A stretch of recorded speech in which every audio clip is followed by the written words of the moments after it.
Hey everybody, it's DiveGirl Deb. I have a little tiny project today that I'm working on, and I've been thinking about it for a while, and I'm going to try it. Now, I'm not a specialist at this. I don't have years of sailing experience, um, especially blue water, but I've watched a lot of YouTube videos over a decade. So I'm going to talk about dock lines. So these are my dock lines here for the boat. This is one of the short ones, and then I've got three others here. And I bought some of this fire hose on eBay, which is terrific. And I bought it as intended as a chafe guard. And I ran it through the laundry in the washing machine and cleaned it up. And the problem is that it doesn't stay in place, and that you always have to go out and check it and find out where it is.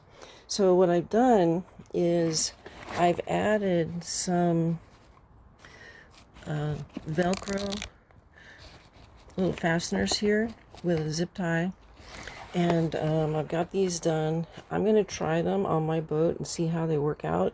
I had a package of these guys already that I had online. You can buy like 50 or 100 for like $5 or something. And they use mostly for electrical cords for computer people that do installs. So that's a way to find them. But I'm finishing up this fourth one, and I thought, well, I'm going to show you guys how I put these together and what I was thinking. And then, of course,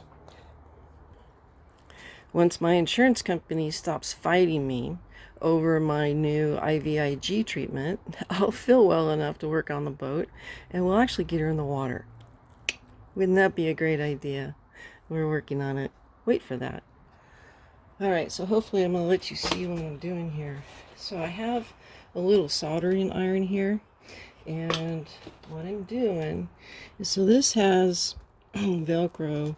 You know, this is the loop side, I think they call it here, which is pretty long, and then this is the hook side, and there you go, little profile. So I want this against the hose because I want it to roll up and be available. So that's my thinking there. So I'm going to pull that down to where I only have one layer of rope, and I just kind of make it even. And then I came back, about a 1/4 inch here.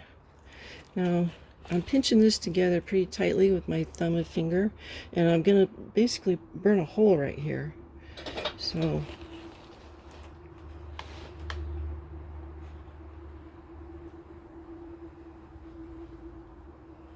out just really quick. So there's a nice clean hole through both of them, and I'm just gonna, I use blue because that's our boat color, is blue.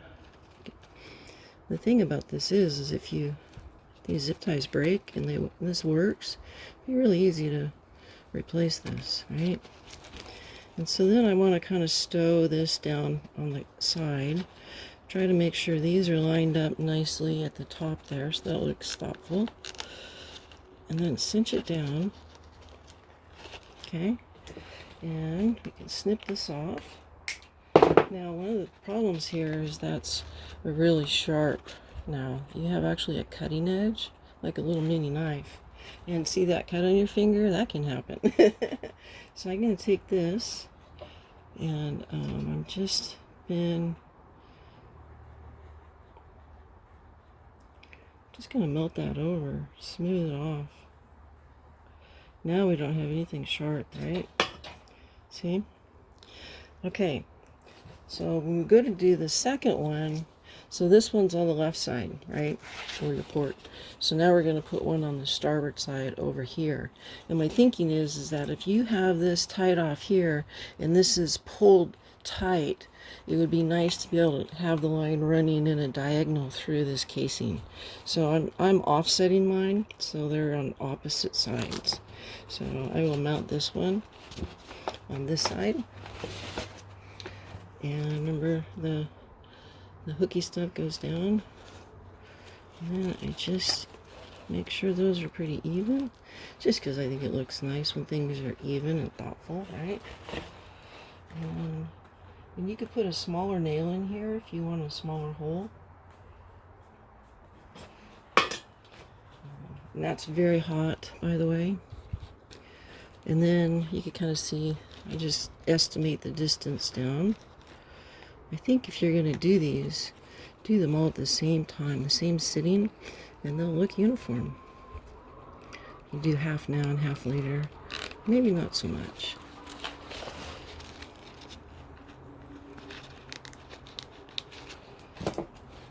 So, you guys will get to track this over time, and we will see if they hold up. Alright. Oops. Yeah, they work. They hold on. So that's how I'm setting them up. So to use it, you know, you're gonna, wherever your chafe is, so if you're coming over your bulwarks, for example, and you know it's that far off to your cleat, well, maybe this is where you want it. All right, now maybe you want it up higher, or you have bow sections here, so you could come up, you can grab bow sections, I think, but I think what would be easier is just come right up here in that divide. You see, that'll be a problem to get things stuck in there. But we'll come to where that divides off. You lay down your track there and make it nice and tight, and then this gets stretched tight overwards. So see, you're really gripping onto that. And then if you do the same down here, and we're going to sit down your track, right?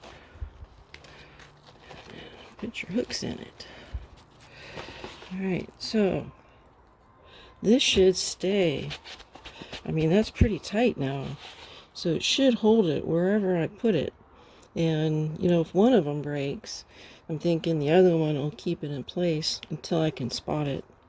So I think you could even do a second one on this side if you wanted to, you know. I mean, be creative. Try different things. So, yeah.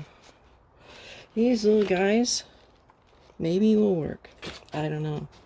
We'll see.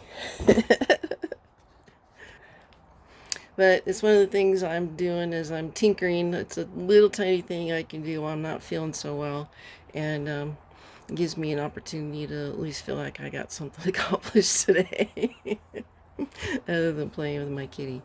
But and he absolutely, this is like catnip to him. He's like, oh, kitty lure, come here, let me play with that. Which I don't mind because he comes up and visits, so I love it. Anyhow, talking about our dock lines today and some chafe protection. And I don't know, maybe a little hack that will work. If you try it out there in the real world, I'd love to hear your feedback on it as to if it helped you or it was made it worse. But, you know, I want that fire hose to be wherever it's, you know, going to be up against something, which is the intention of a chafe guard at the end of the day. You don't want it sliding down your line and not even being engaged.